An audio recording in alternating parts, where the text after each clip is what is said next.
Hi guys, welcome to my channel. आज हम पढ़ने जा रहे हैं क्लास 12th की लीगल स्टडीज का सेकंड चैप्टर जो है टॉपिक्स ऑफ लॉ। इसमें जो पहला सब पॉइंट है हमारा वो है लॉ ऑफ प्रॉपर्टी। तो जो एक्ट प्रॉपर्टी से रिलेटेड मैटर को देखता है उसका नाम है ट्रांसफर ऑफ प्रॉपर्टी एक्ट 1882। तो ट्रांसफर ऑफ प्रॉपर्टी एक्ट से सारे इश्यूज जो प्रॉपर्टी से रिलेटेड होते हैं वो गवर्न होते हैं। तो इस ट्रांसफर ऑफ प्रॉपर्टी एक्ट में बताया गया है कि ये जो है वो इमूवेबल प्रॉपर्टी पे अप्लाई होगा। इमूवेबल प्रॉपर्टी पे अप्लाई होगा। क्या होता है इमूवेबल प्रॉपर्टी? तो इमूवेबल प्रॉपर्टी वो प्रॉपर्टीज होती हैं जो अर्थ से अटैच हैं और जिनको एक जगह से दूसरी जगह नहीं ले जाया जा सकता है। जैसे हाउस जो अर्थ से अटैच है। अभी हम मूवेबल और इमूवेबल के बीच में डिफरेंस देखेंगे, लेकिन आगे। अब हम पहले जान लें कि प्रॉपर्टी क्या होती है। तो प्रॉपर्टी इस एक्ट में कहीं भी डिफाइन नहीं किया गया है, लेकिन एक अजम्पशन मांग के चला गया है उसके डेफिनेशन से, उसके लॉज से कि प्रॉपर्टी क्या है। तो प्रॉपर्टी की डेफिनेशन है एवरी इंटरेस्ट और राइट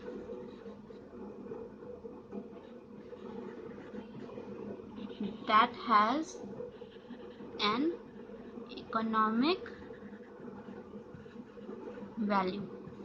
तो कोई भी इंटरेस्ट या कोई भी राइट जिसकी एक इकोनॉमिक वैल्यू हम पे कर सकते हैं वो प्रॉपर्टी के तौर पे कैटेगराइज हो सकती है। अब प्रॉपर्टी हमारी दो टाइप्स की हैं, मूवेबल प्रॉपर्टी और इमूवेबल प्रॉपर्टी। तो मूवेबल प्रॉपर्टी और इमूवेबल प्रॉपर्टी, इससे पहले हम जाने कि मूवेबल और इमूवेबल क्या होता है, हम देखते हैं कि कौन से एक्ट इन दोनों प्रॉपर्टीज को गवर्न करते हैं। तो मूवेबल प्रॉपर्टी को गवर्न करता है sale of goods act. Movable property को गवर्न करता है सेल ऑफ गुड्स एक्ट, और इमूवेबल प्रॉपर्टी को गवर्न करता है वही transfer of property act. Transfer of property act, ठीक। अब क्या होती है मूवेबल प्रॉपर्टी और इमूवेबल प्रॉपर्टी? तो मूवेबल प्रॉपर्टी वो प्रॉपर्टीज होती हैं जो एक जगह से दूसरी जगह कैरी की जा सकती है। जैसे एग्जांपल होगा कोई भी ऑब्जेक्ट, जैसे मेरे पास कोई बुक है, आपके पास कोई पेन है, कोई भी चीज जो एक जगह से दूसरी जगह मूव करी जा सके। इमूवेबल प्रॉपर्टी में क्या आएगा? लैंड, बिल्डिंग, जो चीज एक जगह पे स्टेबल है वो आएंगी इमूवेबल प्रॉपर्टी में। इसके लिए एक लैंडमार्क केस है जो है Shantabai versus state of Bombay.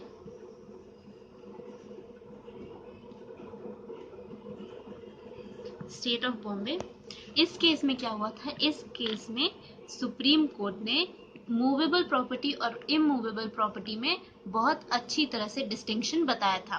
कैसे? अगर मान लीजिए कोई पेड़ उगाया जाए इस उम्मीद से कि हम उस पेड़ को आगे जाके काट के उसका टिम्बर बेचेंगे, तो वो जो पेड़ होगा वो मूवेबल प्रॉपर्टी होगा, क्योंकि इंटेंशन उस पेड़ को उगाने का था कि हम उसको टिम्बर में कन्वर्ट करके उसे बेचेंगे। तो यहाँ पे ये पेड़ मूवेबल प्रॉपर्टी होगा। वहीं एक पेड़ हम ग्रो कर रहे हैं जिससे हमारा इंटेंशन है कि इसमें से फल आएंगे तो हम फल खाएंगे, तो वो पेड़ यहाँ पे इमूवेबल प्रॉपर्टी होगा। नेक्स्ट टॉपिक है ट्रांसफर। तो सबसे पहले who can transfer property, property कौन ट्रांसफर कर सकता है। यहाँ पे हम ट्रांसफर ऑफ गुड्स एक्ट पढ़ रहे हैं जो इमूवेबल प्रॉपर्टी के बारे में बात करता है। तो कौन ट्रांसफर कर सकता है? तो any person who is competent to transfer, any person who is competent to transfer can make a transfer. क्या होता है कॉम्पिटेंट टू ट्रांसफर मतलब?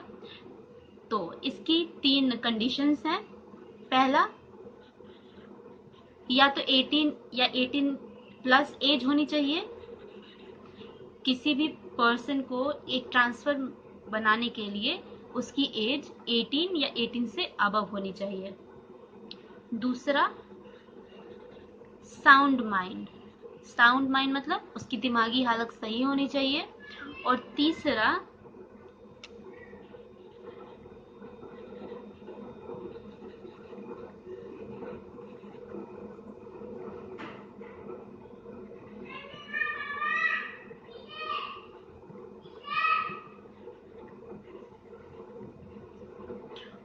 है कि वो किसी भी लॉ से डिस्क्वालीफाई नहीं किया गया होगा। बहुत सारे केसेस होंगे जहाँ पे किसी विक्टिम किसी कन्विक्ट को कुछ पाबंदियां दे दी जाए कि वो कोई किसी पर्टिकुलर तरह के ट्रांसफर नहीं कर सकते हैं। तो अगर किसी इंसान को ट्रांसफर करना है तो उसको ये 3 कंडीशंस माननी होंगी। पहला, उसकी एज 18 या उससे ज्यादा होगी। दूसरा, उसका साउंड माइंड होगा, मतलब उसकी दिमागी हालत ठीक होगी। और तीसरा, वो किसी भी लॉ से डिस्क्वालीफाइड नहीं होना चाहिए। और एक और condition, the person should be authorised to make the transfer. Authorised to make transfer मतलब वो पर्सन जिस ऑब्जेक्ट का ट्रांसफर इनिशिएट कर रहा है, या तो वो ऑब्जेक्ट उससे बिलोंग करनी चाहिए या तो उसके पास राइट हो उस ऑब्जेक्ट को भेजने का।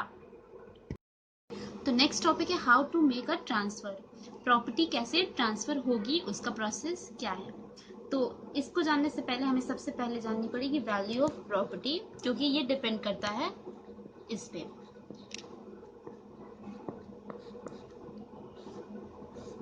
अगर वैल्यू ऑफ प्रॉपर्टी हमारी लेस देन 100 है, टेंजिबल है और लेस देन 100 है,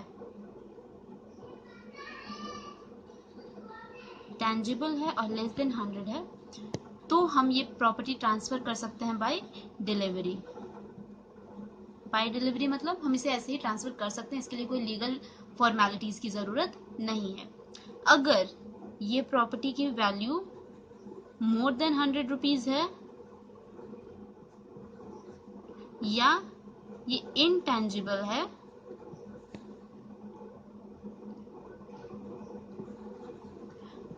तो इसका ट्रांसफर होगा एक रजिस्टर्ड डॉक्यूमेंट से। रजिस्टर्ड डॉक्यूमेंट या रजिस्टर्ड इंस्ट्रूमेंट, जो भी हम कहें। क्या होती है एक रजिस्टर्ड इंस्ट्रूमेंट? रजिस्टर्ड इंस्ट्रूमेंट एक डॉक्यूमेंट होती है जहां पे दोनों पार्टीज के सिग्नेचर होते हैं, सारी डिटेल्स उस ट्रांसफर से रिलेटेड रिकॉर्ड की जाती है। आगे का क्या प्रोसेस है इसके रजिस्ट्रेशन का? तो आगे क्या होगा, सबसे पहले ट्रांसफर एक बनाने के लिए वहां पे 2 विटनेस मौजूद रहने चाहिए, 2 विटनेसेस होने चाहिए, और इन दोनों की साइन अटेस्ट की जानी चाहिए। अटेस्ट का मतलब क्या? उस रजिस्टर्ड डॉक्यूमेंट पे जब सिग्नेचर करते हैं तो उसे अटेस्टेशन कहते हैं। तो दोनों विटनेसेस की सिग्नेचर होनी चाहिए, जो ट्रांसफर बना रहा है और जो जिसके साथ ट्रांसफर हो रहा है उन दोनों की भी सिग्नेचर चाहिए। और आखिरी में जब सारे टर्म्स एंड कंडीशन मंजूर होंगे दोनों पार्टीज को, तो लास्ट में जो रजिस्ट्रार होता है वो अपने स्टैंप से उसे सील कर देता है और ये ट्रांसफर हो जाता है। नेक्स्ट है essentials for a valid transfer. क्या है? The followings are the essentials for a valid transfer. ये सारी चीजें महत्वपूर्ण है या आवश्यक हैं एक ट्रांसफर को वैलिड बनाने के लिए। In a transfer of property, the transfer should be between 2 or more living persons. जो भी ट्रांसफर हो रहा है वो 2 या 2 से ज्यादा लिविंग पर्सन्स के बीच होना चाहिए। The property that is going to be transferred should be free from any encumbrances and be of transferable nature. जो प्रॉपर्टी ट्रांसफर होने जा रही है वो किसी भी इनकम्ब्रेंस यानी किसी भी हिंड्रेंस, किसी भी बाहरी परेशानी से फ्री होनी चाहिए और ट्रांसफरेबल होनी चाहिए। The transfer should not be for an unlawful object और एन अनलॉफुल कंसिडरेशन। जो ट्रांसफर है वो किसी अनलॉफुल ऑब्जेक्ट जैसे कि ड्रग्स, वेपन्स या किसी अनलॉफुल कंसिडरेशन, या किसी कंसिडरेशन मतलब जो अमाउंट हमें मिल रही है एक ट्रांसफर करने के लिए। जैसे अगर मैंने किसी को घर भेजा तो उसके बदले में जो कैश मुझे मिल रहा है वो कंसिडरेशन है उस हाउस की। तो कोई भी कंसिडरेशन अनलॉफुल नहीं होना चाहिए। Involving a person disqualified to be transferor और ट्रांसफरी, किसी भी ऐसे पर्सन को इन्वॉल्व नहीं करना चाहिए जो लॉस द्वारा डिस्क्वालिफाइड हो। ट्रांसफरर और ट्रांसफरी क्या है यहाँ पे?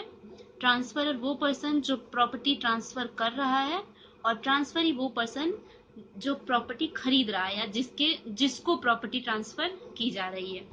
The transfer who transfers the property must, the transferor जो प्रॉपर्टी को ट्रांसफर कर रहा है वो be competent to make the transfer, पहली बात कॉम्पिटेंट होना चाहिए। Be entitled to the transferable property, मतलब वो प्रॉपर्टी उससे बिलोंग करनी चाहिए। And be authorise to dispose of the property if the property is not his own, और अगर वो प्रॉपर्टी उसकी खुद की नहीं है तो उसके पास ये राइट होना चाहिए कि वो प्रॉपर्टी को किसी को बेच सकता है या डिस्पोज कर सकता है। नेक्स्ट है the transfer should be made according to the appropriate mode of transfer, necessary formalities like registration, attestation etcetera should be compiled with. जो ट्रांसफर होना चाहिए वो एप्रोप्रिएट मोड से होना चाहिए। अगर डिलीवरी से करने के लिए है तो डिलीवरी से होना चाहिए, थ्रू डिलीवरी होना चाहिए, या रजिस्टर्ड इंस्ट्रूमेंट से करना है तो थ्रू रजिस्टर्ड इंस्ट्रूमेंट से करना चाहिए, और बाकी सारे फॉर्मेलिटीज पूरी होनी चाहिए। In the case of a conditional transfer where an interest is created on the fulfillment of a condition, the condition should not be illegal, immoral, impossible or opposed to the public policy. अगर conditional transfer क्या होता है इसके बारे में हम आगे भी पढ़ेंगे, लेकिन यहाँ पे मैं बता दूं कंडीशनल ट्रांसफर वो ट्रांसफर होता है जहाँ पे जो ट्रांसफर होता है वो एक कंडीशन पे डिपेंड करता है। जैसे अगर मान लीजिए मेरे पास एक बंगलो है और वो किसी डिस्प्यूट में है, कोई और मतलब कोई डिस्प्यूट है मेरे बंगले पे, तो मैंने अपने दोस्त से वादा कर दिया कि अगर ये डिस्प्यूट क्लियर हो जाता है तो मैं ये बंगला तुम्हें बेच दूंगी। तो यहाँ पे क्या कंडीशन है कि अगर डिस्प्यूट क्लियर होगा तो फिर मैं ये बंगलो बेचूंगी, अगर डिस्प्यूट क्लियर नहीं हुआ तो ये बंगलो नहीं बेचेगा। तो वही कह रहा है कि जो कंडीशन हो रही है वो ट्रांसफर की, वो कंडीशन इलीगल, इमोरल, इम्पॉसिबल या पब्लिक पॉलिसी को अपोज नहीं करनी चाहिए। नेक्स्ट है doctrine of election. Transfer of property act के सेक्शन 35 में इसके बारे में बताया गया है। क्या है डॉक्ट्रिन ऑफ इलेक्शन? तो डॉक्ट्रिन ऑफ इलेक्शन ये कहता है कि एक सिंगल ट्रांसफर में हम एक्सेप्ट और रिजेक्ट दोनों नहीं कर सकते हैं। अब इससे क्या मतलब है कि एक्सेप्ट और रिजेक्ट दोनों नहीं कर सकते? एक एग्जाम्पल मान लीजिए एक है ए, ये बी को अपना बंगलो और गार्डन दोनों बेच रहे हैं। A is selling his bungalow and garden to B, लेकिन बी क्या चाहता है कि वो सिर्फ बंगलो खरीदे और गार्डन ना खरीदे। तो ये यहाँ पे पॉसिबल नहीं है। क्यों? क्योंकि एक जो ट्रांसफर बना रहे हैं उसमें उन्होंने बंगलो और गार्डन को एक साथ रखा है। तो अगर बी को खरीदना है तो बंगलो और गार्डन दोनों साथ में खरीदना होगा, या रिजेक्ट करना होगा तो बंगलो और गार्डन दोनों साथ में रिजेक्ट करना होगा। तो इसकी डेफिनेशन क्या होगी? तो according to principle of doctrine of election, a party to the transfer can not accept as well as reject in a single transaction. एक सिंगल ट्रांजैक्शन में हम साथ में ही एक्सेप्ट और रिजेक्ट नहीं कर सकते हैं।